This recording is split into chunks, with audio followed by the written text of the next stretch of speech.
Hi friends, mom സൈഡിലേക്ക് എൻ്റെ എല്ലാ കൂട്ടുകാർക്കും സ്വാഗതം. എല്ലാവരും സുഖമായിട്ടിരിക്കുന്നല്ലോ. ഞങ്ങളെല്ലാവരും ദൈവത്തിൻ്റെ കൃപയാൽ സുഖമായിട്ടൊക്കെ ഇരിക്കുന്നു. അപ്പോൾ എന്നും കറിയൊക്കെ അല്ലേ, അപ്പോൾ ഇന്നൊരു മാറ്റി ചിന്തിക്കാമെന്ന് വിചാരിച്ചു. അപ്പോൾ ഇന്ന് നല്ലൊരു 4 മണി പലഹാരത്തിൻ്റെ റെസിപ്പി ആയിട്ടാണ് ഞാൻ വന്നേക്കുന്നത്. അപ്പോൾ നിങ്ങൾക്ക് വീഡിയോ ഇഷ്ടപ്പെടുവാണെങ്കിൽ ഒന്ന് ലൈക്ക് ചെയ്യാനും നിങ്ങളുടെ പ്രിയപ്പെട്ടവർക്കെല്ലാം ഒന്ന് ഷെയർ ചെയ്ത് കൊടുത്ത് എന്നെ സപ്പോർട്ട് ചെയ്യാനും, ആദ്യമായിട്ട് എൻ്റെ ചാനൽ കാണുന്ന കൂട്ടുകാർ എൻ്റെ ചാനലൊന്ന് സബ്സ്ക്രൈബ് ചെയ്യാനും, തൊട്ടടുത്തുള്ള ബെൽ ബട്ടൺ ഒന്ന് അമർത്തി ഓൾ എന്നുള്ള ഓപ്ഷൻ ഒന്ന് എനേബിൾ ചെയ്യാനും മറന്നു പോകരുതേ. എന്നാൽ നമുക്ക് വീഡിയോയിലിട്ട് പോയാലോ, വാ. അപ്പോൾ അതിനായിട്ട് ഞാനിവിടെ ഒരു പാത്രം എടുത്തിട്ടുണ്ട്. അതിലേക്ക് നമുക്ക് 1 കപ്പ് ഗോതമ്പ് പൊടി ഇട്ട് കൊടുക്കാം. അപ്പോൾ നല്ല ടേസ്റ്റി ആയിട്ടുള്ള ഒരു ഈവനിങ് സ്നാക്സാണ് കേട്ടോ. നമ്മളിപ്പോൾ ഒരുപാടൊന്നും കഴിക്കും. ഈ ഈവനിങ് സ്നാക്സൊക്കെ അതുകൊണ്ട് അങ്ങനെ പേടി, കൊളസ്ട്രോൾ കൂടും എന്നൊക്കെ പറയാം. എന്നാലും നമുക്ക് ആഗ്രഹത്തിന് ഇച്ചിരിയൊക്കെ കഴിക്കുക, ഒരുപാടങ്ങ് കഴിക്കാതിരിക്കുക.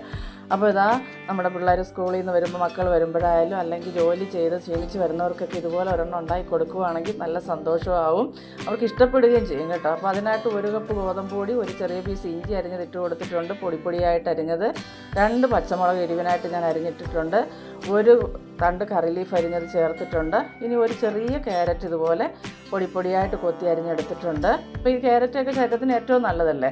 അതുപോലെ തന്നെ ഞാൻ 1 സവാള എടുത്ത്, ഇച്ചിരി വലിയ സവാള വേണ്ട, അത്രയും വേണ്ട, മാവ് ഇച്ചിരി അല്ലേ ഉള്ളൂ. അപ്പോൾ അതിനനുസരിച്ചുള്ള സവാള എടുത്തിട്ട് ബാക്കി ഞാൻ മാറ്റി വെച്ചിട്ടുണ്ട് കേട്ടോ. ഇനി നമുക്ക് വേണ്ടത് 1 കപ്പ് തൈര് എടുത്തിട്ടുണ്ട്. ഏത് കപ്പിലാണോ നമ്മൾ മാവ് എടുത്തത് അതേ കപ്പിൽ തന്നെ ഞാൻ തൈര് എടുത്തേക്കുന്നത്. അപ്പോൾ ഈ തൈര് ഒരുപാട് പുളിയുള്ള തൈര് ചേർക്കരുത് കേട്ടോ.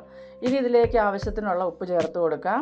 അതുപോലെ തന്നെ ഒരു 1/4 ടീസ്പൂണോളം നമുക്ക് ഉപ്പ് ചേർത്ത് കൊടുത്തിട്ടുണ്ട്. ഇനി നമുക്കിതിലേക്ക് 1/4 ടീസ്പൂണോളം ബേക്കിംഗ് സോഡയും കൂടെ നമുക്ക് വേണം. അപ്പോൾ അതും കൂടെ നമുക്കിതിലേക്ക് ചേർത്ത് കൊടുക്കാം. ഇതെല്ലാം കൂടെ ചേർത്ത് കൊടുത്തതിന് ശേഷം നമുക്കിതൊന്ന് നല്ലപോലെ ഒന്ന് മിക്സാക്കി എടുക്കാം. നല്ലപോലെ കൈ കൊണ്ടൊന്ന് കുഴച്ചെടുക്കാം. നല്ലപോലെ ഒന്ന് കുഴച്ചെടുക്കുക കേട്ടോ. ശരിക്കും കൈ കൊണ്ട് ഒരു 2-3 മിനിറ്റ് നല്ലപോലെ ഒന്ന് കുഴച്ചെടുക്കാം. അപ്പോൾ ഇത് എല്ലാവർക്കും ഇഷ്ടപ്പെടും കേട്ടോ. നല്ല ടേസ്റ്റാണ്, കഴിക്കാൻ നല്ല സോഫ്റ്റും നല്ല രുചിയുമാണ് കേട്ടോ. അപ്പോൾ എല്ലാവരും ഒന്ന് ഉണ്ടാക്കി നോക്കാൻ മടിക്കരുത്. അപ്പോൾ ഈ തൈര് കൊണ്ട് തന്നെ നമുക്കിതുപോലെ ഒന്ന് കുഴച്ചെടുക്കാം. നല്ലപോലെ ഒന്ന് കുഴച്ചെടുക്കാം. അഥവാ നിങ്ങൾക്ക് തൈര് ഒഴിച്ച് കുറവായിട്ട് തോന്നുന്നുണ്ടെങ്കിൽ മാത്രം ഒരല്പം വെള്ളം ചേർത്ത് കൊടുത്താൽ മതിയാവും. നല്ലപോലെ കുഴച്ചെടുത്തിട്ടുണ്ട്. ഇനി നമുക്കിതൊരു അരമണിക്കൂർ, കുറഞ്ഞൊരു 30 മിനിറ്റ് എന്തായാലും നമുക്കിതൊന്ന് റെസ്റ്റ് ചെയ്യാനായിട്ട് മാറ്റി വയ്ക്കണം. അപ്പോൾ അതവിടെ ഇരിക്കട്ടെ. ഇപ്പോൾ ഇതാ 30 മിനിറ്റ് കഴിഞ്ഞിട്ടുണ്ട്. ഇനി നമുക്ക് ഒന്നുകൂടെ ഈ മാവൊന്ന് കുഴച്ചെടുക്കാം. ഒന്നുകൂടെ ഒന്ന് കുഴച്ചതിന് ശേഷം നമുക്ക് ഇപ്പം മാവ് ഒന്നുകൂടെ ഒന്ന് ലൂസായിട്ടുണ്ട് കേട്ടോ. ചെറിയ രീതിയിൽ ഒന്നുകൂടെ ഒന്ന് ലൂസായിട്ടുണ്ട്. ഈ പരുവം നമുക്ക് കണക്കാണ് കേട്ടോ. അപ്പോൾ ഇനി നമുക്ക് എണ്ണ ഞാൻ തിളയ്ക്കാനായിട്ട് വെച്ചിട്ടുണ്ട്. നല്ലപോലെ എണ്ണ തിളച്ചതിന് ശേഷം നമുക്ക് ഈ മാവ് കുറേശ്ശെ ഇതുപോലെ ഒന്ന് നുള്ളി ഇട്ട് കൊടുത്താൽ മതിയാവും. അപ്പോൾ ഇത് നല്ലപോലെ വീർത്ത് വരും. നമ്മൾ ബേക്കിംഗ് സോഡയൊക്കെ ചേർത്തിട്ടുള്ളത് കൊണ്ട് നല്ലപോലെ വീർത്ത് വരും. നല്ല ടേസ്റ്റ് കേട്ടോ. അപ്പോൾ ഒരുപാട് സ്കൂളിൽ നിന്ന് വരുന്ന മക്കൾക്കായാലും അല്ലെങ്കിൽ ജോലിയൊക്കെ കഴിഞ്ഞ് ഓഫീസ് വർക്കൊക്കെ കഴിഞ്ഞ് ടെൻഷൻ അടിച്ചൊക്കെ വരുന്നവർക്ക് മൂഡ് മാറ്റാനൊക്കെ പറ്റിയ നല്ല ഒരു കിടിലൻ റെസിപ്പി കേട്ടോ. അപ്പോൾ നിങ്ങൾ ഉണ്ടാക്കി നോക്കുക. ഉണ്ടാക്കി നോക്കിയിട്ട് നിങ്ങളുടെ അഭിപ്രായങ്ങളൊക്കെ അറിയിക്കുക. അതുപോലെ തന്നെ നിങ്ങൾക്ക് ഇഷ്ടപ്പെടുവാനൊരു ലൈക്കും ഒരു ഹൈപ്പും തരാൻ മറക്കരുത് കേട്ടോ.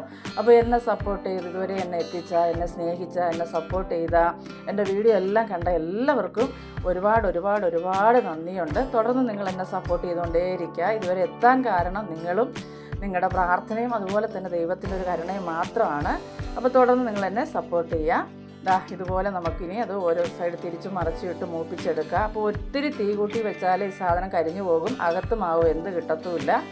അപ്പോൾ നിങ്ങൾ അതിനനുസരിച്ച് വേണം എണ്ണ തിളച്ചതിന് ശേഷം തീ ഒന്ന് മീഡിയത്തിലിട്ട് വേണം നമുക്കിത് വറുത്തെടുക്കാൻ.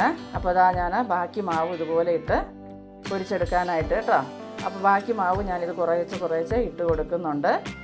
അപ്പോൾ നമ്മൾ കടയിൽ നിന്ന് വാങ്ങിച്ച് കഴിക്കുന്നതിനേക്കാളെല്ലാം നല്ലതാണ് നമ്മൾ വീട്ടിൽ തന്നെ ഉണ്ടാക്കിയെടുക്കുമ്പോൾ. നമ്മൾ ഇങ്ങനെ ഒത്തിരി ദിവസം ഇട്ട എണ്ണ ഇതുപോലെ ഇങ്ങനെ സൂക്ഷിച്ച് വെച്ച് ചെയ്യത്തില്ലല്ലോ. നമ്മളെടുക്കുന്ന എണ്ണ അപ്പോഴപ്പോഴും അങ്ങ് തീർക്കുമല്ലേ ചെയ്യുന്നത്. അപ്പോൾ നമ്മുടെ ആരോഗ്യത്തിനൊക്കെ ഏറ്റവും നല്ലതുമാണ്.